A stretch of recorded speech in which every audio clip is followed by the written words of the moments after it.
को powered by techno. तयारी सुरू केली कारण आता लोकसभामध्ये बघू शकता भरपूर लीड दादांना विकासदादांना मिळाली, पण प्रत्येक ठिकाणी पोचू नाही शकले आपले हे उमेदवार. तर माझं असं मत झालं का प्रत्येक लोकांपर्यंत जे नाराज झालेले लोक आहे प्रत्येक लोकांना काय आहे कारण त्या माध्यमातून मी यात्रा काढली आहे आणि प्रत्येक लोकांपर्यंत जाऊन त्यांची समस्या जाणण्याचा प्रयत्न केला आहे मी.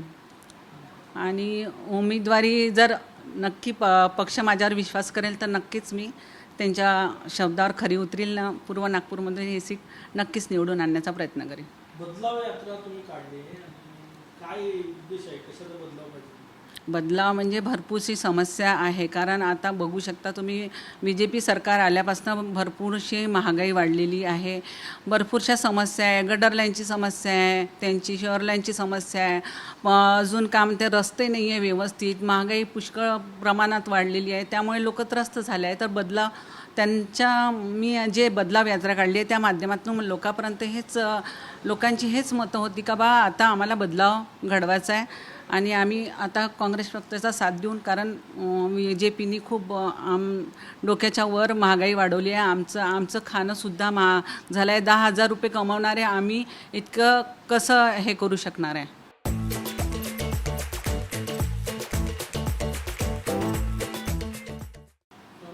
लाडकी बहीण योजना महाराष्ट्रात खूप पॉप्युलर झालेली आहे. काँग्रेसमधून तुम्ही ज्या लाडक्या बहिणी आहेत त्या लाडक्या बहिणींना उमेदवारी द्यावं काय काँग्रेस पक्षानं असं वाटतं? लाडक्या बहिणीचं आता मी तुम्हाला हेच सांगितलं, मी जे यात्रेच्या माध्यमातून जाऊन राहिली, मी प्रत्येक लोकांना हेच विचारते तुम्ही सॅटिस्फाय आहे का लाडकी बहिणीच्या माध्यमातून. तर लोकांचं हेच म्हणणं झालं आहे की ताई इतकी महागाई आहे, महागाई जर कमी करत असेल तर हे 1500 रुपये आमच्यासाठी ते गिफ्ट आहे, पण आमच्याचकडून एवढे पैसे टॅक्स घेऊन एवढं हे करत आहे तर आम्हाला ह्या 1500 रुपयात काहीच होत नाही. पक्षाची लाडकी बहीण म्हणून तुम्हाला उमेदवारी मिळावं असं वाटते का? बिलकुल मिळाली पाहिजे. कोणती त्या एक तरी महिलाला तिकीट दिली पाहिजे. पूर्व आभा पांडे पण इथनं पक्षाने तिकीट नाही दिली तर अपक्ष लढायला तयार आहे. 2 महिला मैदानात आहे. सगळ्यांचा अधिकार आहे पक्षाच्या माध्यमातून की प्रयत्न करायचा. मग तो पक्ष ज्याला देईल त्याला उमेदवारी मिळेल. ते पक्षाकडे तुम्ही मागितली आहे का आणि पक्षाने नाही दिली तर मग पक्षाला मागितली नाही, मी फॉर्म भरला आहे फक्त आणि मी माझी तयारी पक्षाला मजबूत करण्याची तयारी यात्रेच्या माध्यमातून मी करत आहे.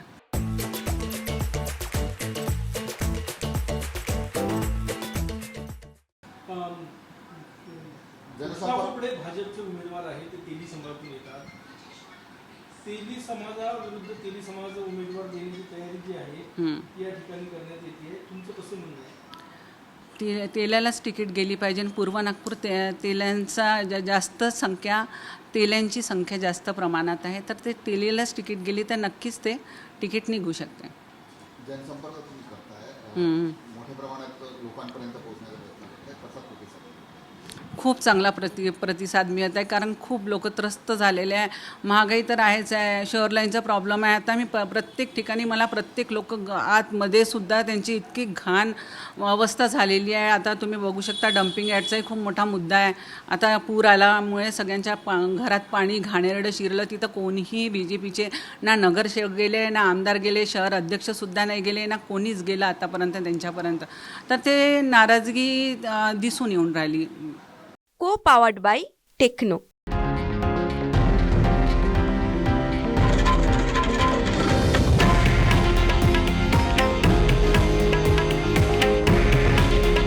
हे आहे देशातील नंबर 1 न्यूज नेटवर्क आणि आपण पाहत आहात TV9 मराठी.